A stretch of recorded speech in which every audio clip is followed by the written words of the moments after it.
DILG Local Governance Regional Center 9, ang Layag Weekly Waves. Ang Layag Weekly Waves ang magsisilbing tagapaghatid ng balita tungkol sa mga programa ng kagawaran at mga kaganapan na dinaluhan nito para sa pamayanan sa loob ng isang linggo. Ito po ang inyong lingkod, Amy G. Gregorio, Administrative Officer 5 from Finance and Administrative Division.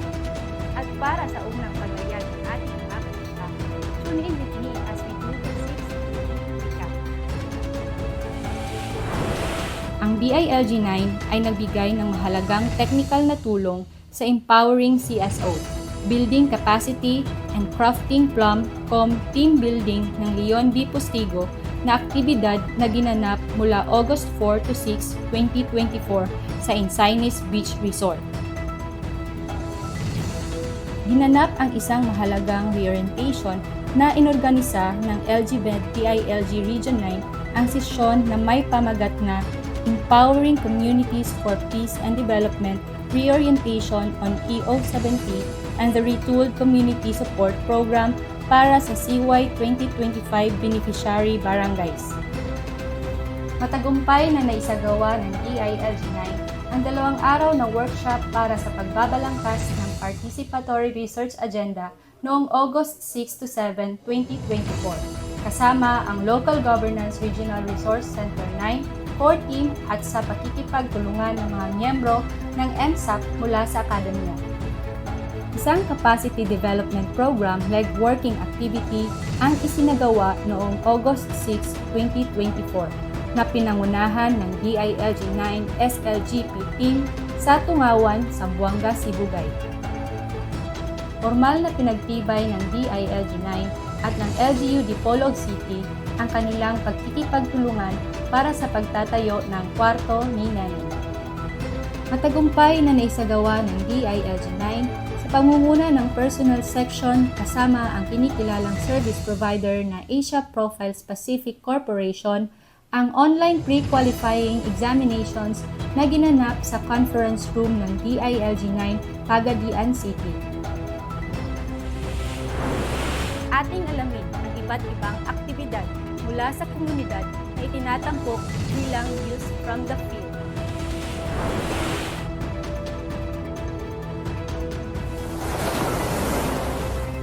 Hi! Maligayang pagbabalik! Ako po si Jessa P. Tiza, Engineer 3 ng DILG Zamboanga Sibugay. At muli na naman tayong maglalayag para sa linggong ito. Inihahatid namin ang mga balita sa lalawigan ng Zamboanga Sibugay. MLGOO Lemuel Mejares attended the third quarter local health board meeting and presented the SGLG Health Compliance and Responsiveness of Diplahan on August 5, 2024. MLGOO Lemuel Mejares attended the presentation of the 2025 to 2029 Tourism Development Plan of Diplahan on August 7, 2024. As a member of the Municipal Tourism Development Council, DILG ensures integration of the SGLG parameters in the formulation of the tourism plan. MLGOO Alan Arif and Engineer Jessa Tiza conducted a coordination meeting on August 7, 2024 regarding the encoding and updating of data in the Subaybayan system for the locally funded project implemented by 22 recipient barangays of the municipality of Tungawan, Zamboanga, Sibugay. DILG Zamboanga Sibugay conducted its first cluster meeting on August 8, 2024 at the DILG Zamboanga Sibugay Provincial Office. MLGOO Lemuel Mejares attended the Municipal Peace and Order and Public Safety Cluster Meeting on August 8, 2024 and discussed the MPOC and MADAC functionality results and policy formulations such as the RA 11235 on Motorcycle Crime Prevention Act and RA 4136 Section 46 on Prohibition of Parking of Vehicles on National Highway. MLGOO Diana Gay G. Batua facilitated the Barangay Information Governance System or BIGS with the resource person, DILG Region 9 ITO Ard C. Catalino on August 8 to 10, 2024.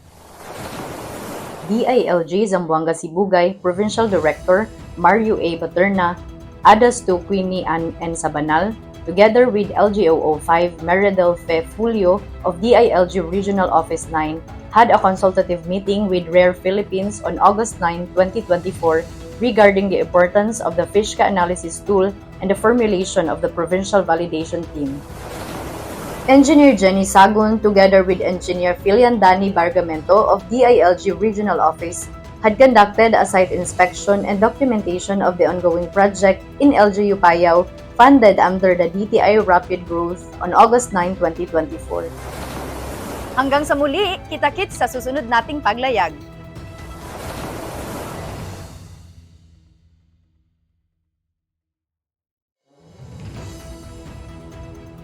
Magandang araw! Inihahandog ng DILG sa Buanga del Norte ang mga ganap para sa unang linggo ng Agosto. Ito po ay si Charity Sereno, nagbabalita para sa News from the Field. Narito ang mga balita galing sa DILG Zamboanga del Norte Field Office mula ika-3 hanggang 9 ng Agosto taong 2024. Ang Liga ng mga Barangay ng Munisipyo ng Rizal ay nagsagawa ng isang benchmarking activity sa Balyangaw, Misamis Occidental.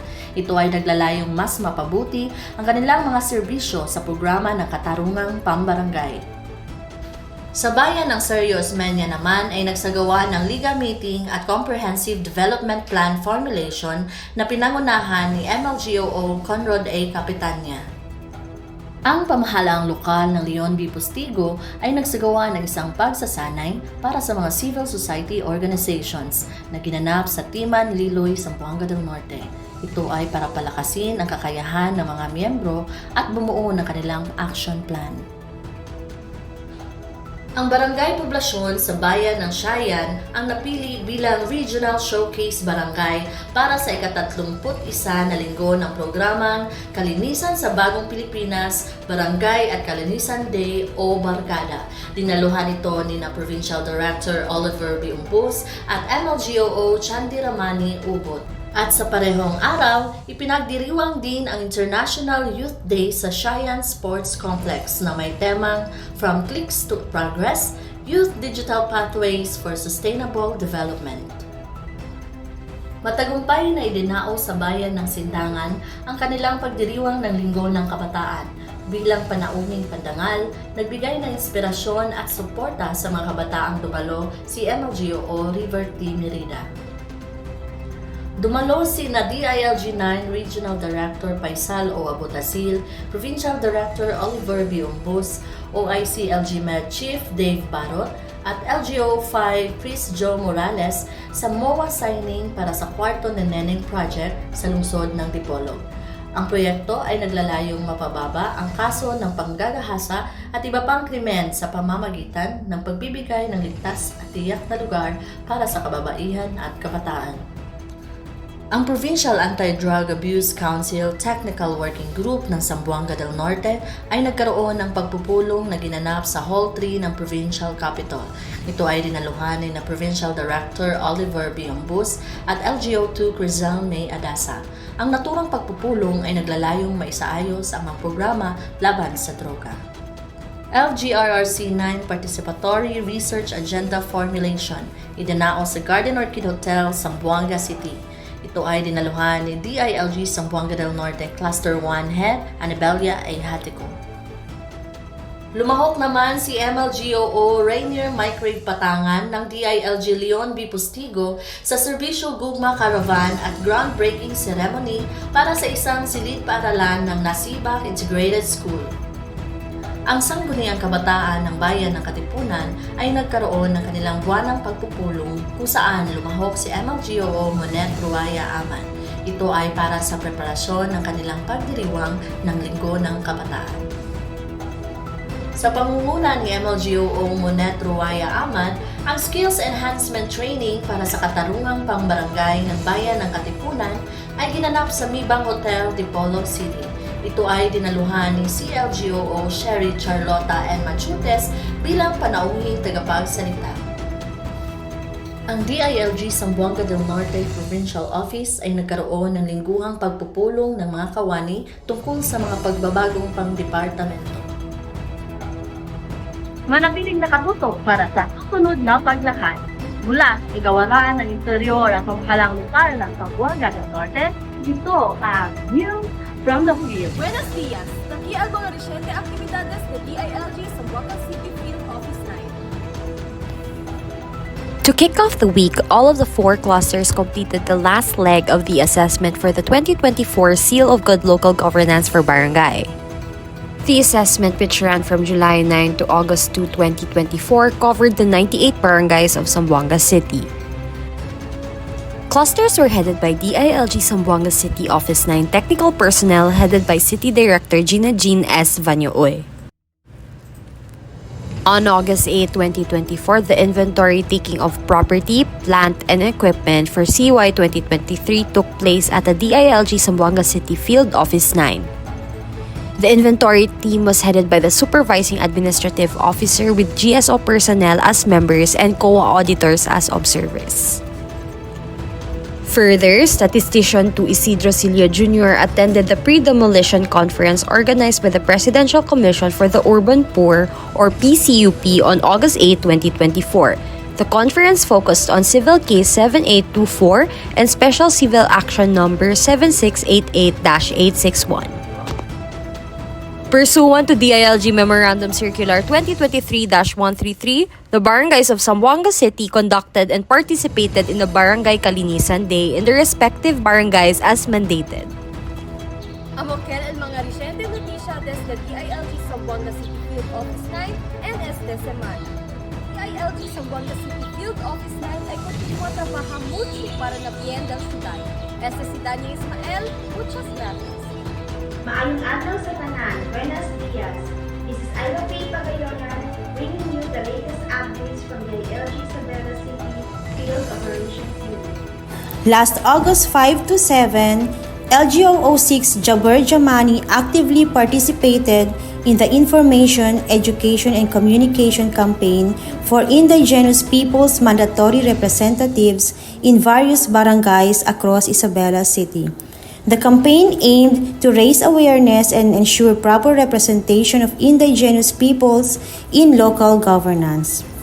On August 7, DILG Isabela City, under the leadership of CLGOO Arnel Alvarez, provided crucial technical assistance during the special election for the Vice President position of the Liga ng Mga Barangay. In this election, Punong Barangay Fitzgerald Tan was proclaimed the winner, marking a significant event in the city's local governance. And finally, on August 8, the DILG Regional Office 9, specifically from the Finance and Administrative Division Office, visited Isabela City for an inventory of laptops, equipment, and other properties. This visit was part of the routine audit and inventory taking to ensure the proper management and maintenance of government assets. That wraps up the weekly updates. Stay tuned for more news and developments.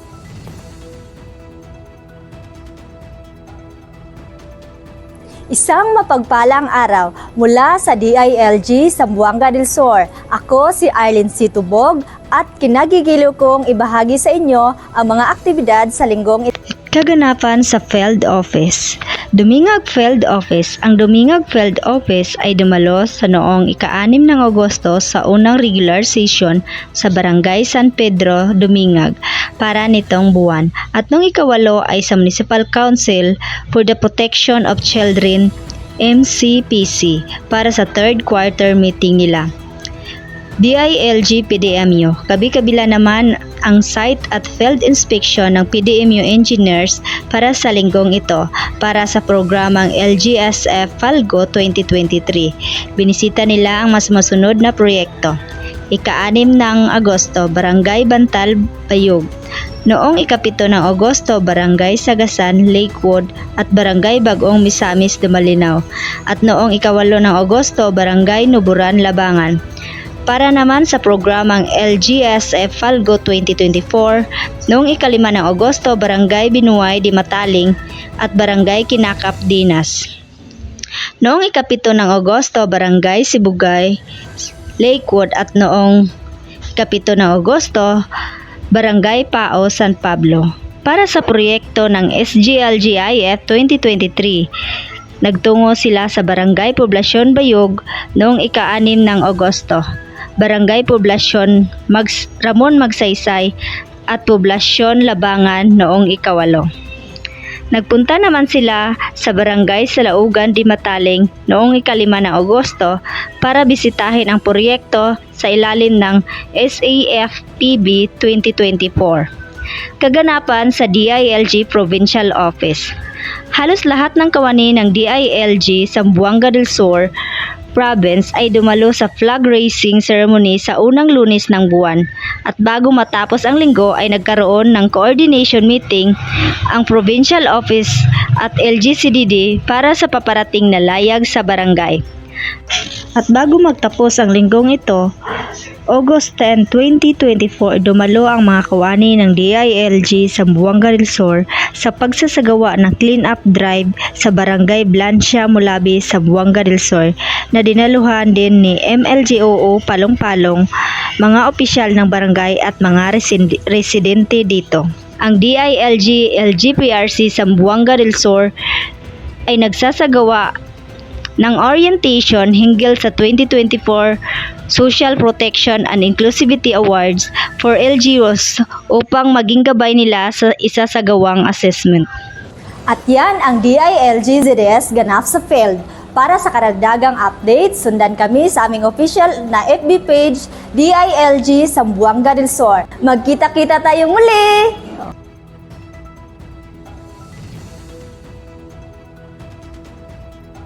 And that's it for this week's edition of the Layag Weekly Waves. Stay engaged and stay informed. Catch you next week as we sail through more stories that matter to you. Padayon sa paglayag ni Iyon 9.